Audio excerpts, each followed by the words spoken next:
அடிக்கையில நான் அப்பனுக்கு கஞ்சி கொண்டு ஆத்துமேடு தாண்டி போனேன். கண்ட நல்ல நல்ல சகுனத்தில் நெஞ்சு குழி போத்து போனேன். வெக்கப்படப்பில் கவலை கத்த வலது பக்கம் கருடன் கொத்த திருவோரம் நிறக்கூட பார்க்கவும் மணிச்சத்தம் கேட்கவும் ஆனது.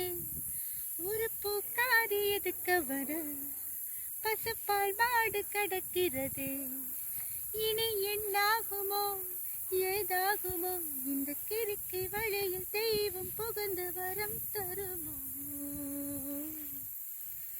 உளுந்து விதைக்கையில சுத்தி ஊத காத்து அடிக்கையில நான் அப்பனுக்கு கஞ்சி கொண்டு ஆத்துமேடு தாண்டி போனேன். கண்ட நல்ல நல்ல சகுனத்தில் நெஞ்சு குழி போத்து போனேன். வா இப்போ எப்படி இருக்குன்னு பார்ப்போம்.